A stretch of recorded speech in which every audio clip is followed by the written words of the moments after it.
The rain hammered the cracked asphalt of the back alley behind the gleaming tower of Apex Ventures, turning the world into a blur of neon reflections and shadows. Marcus Hayes pulled his hood tighter, the worn fabric of his jacket already soaked through from the 20-minute walk after his shift ended at 11 p.m. His 8-year-old daughter, Aaliyah, was waiting at his mother's place 3 blocks away, probably asleep on the couch with her favorite blanket pulled to her chin.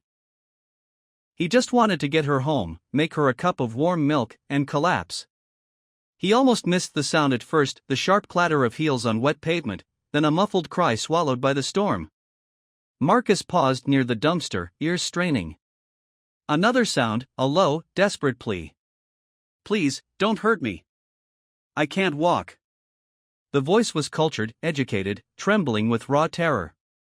It came from the narrow gap between 2 buildings, where the security lights barely reached. Marcus hesitated.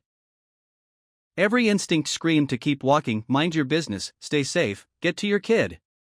But something in that voice cracked open a memory, his late wife's last hospital night, the way her hand had trembled in his when the pain meds weren't enough. He couldn't walk away from that sound. He stepped closer, boots splashing in puddles. "Hey, who's there?" A figure slumped against the brick wall came into view. Expensive coat torn at the sleeve, designer shoes scuffed and muddy, platinum blonde hair plastered to a pale face. Blood trickled from a cut above her eyebrow, mixing with rain. She was trying to push herself up, but her left leg wouldn't hold, it buckled every time she tried, the ankle swollen grotesquely, probably broken. Her eyes, wide, panicked, locked on him. Recognition flickered, then horror. "Stay back," she gasped. "Please. I have money. Just take it. Don't hurt me. I can't walk. I swear I can't run." Marcus raised both hands slowly, palms out. "Lady, I'm not here to hurt you. I work in this building. Night crew. Marcus Hayes." Her breath hitched. She stared harder, rain streaking mascara down her cheeks. You're the janitor. The one with the little girl. I've seen you in the lobby." He nodded once. He knew who she was too. Victoria Langford, CEO of Apex Ventures. The woman whose signature was on every paycheck that kept the lights on in his tiny apartment. The one who'd once walked past him in the hallway without a glance, phone pressed to her ear, barking orders about quarterly projections while he mopped the marble. Now she looked small. Broken.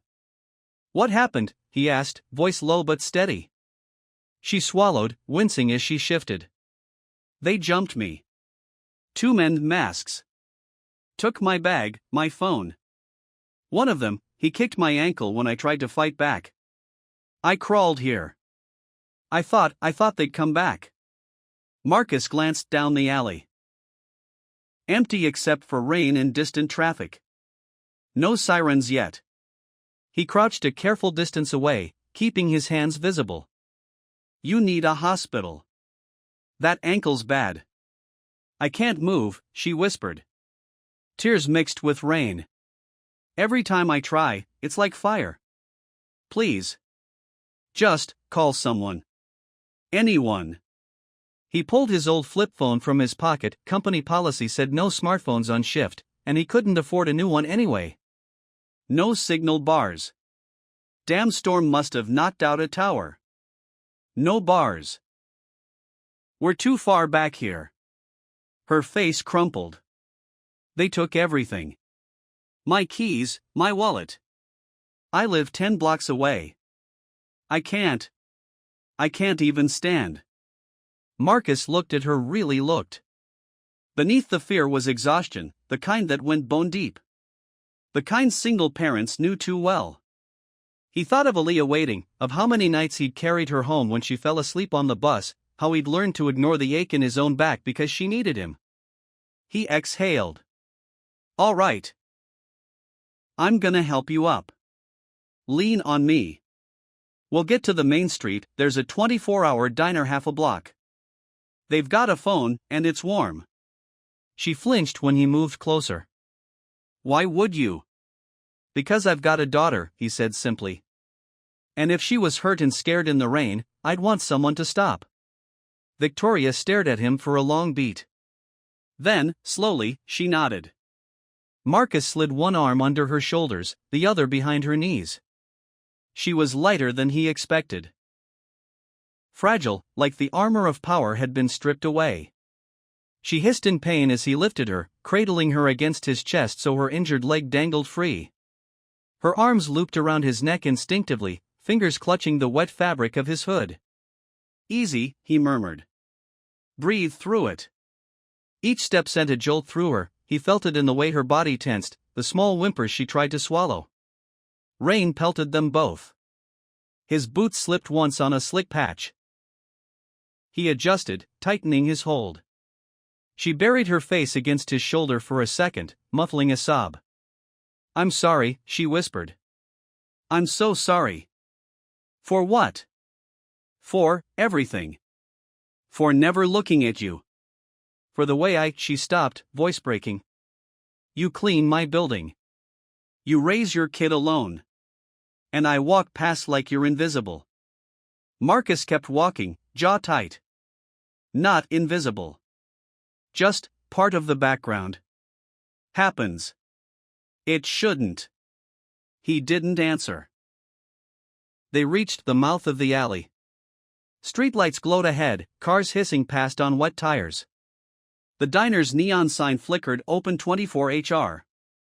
Inside, the place smelled of coffee and grease. A bored waitress looked up from her phone, eyes widening at the sight, a soaked black man carrying a drenched, limping white woman in a $1,000 coat.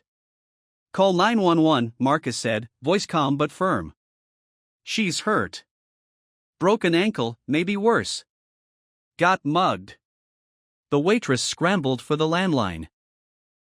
Marcus eased Victoria into the nearest booth, propping her leg on the bench opposite. She winced, gripping the table edge until her knuckles whitened.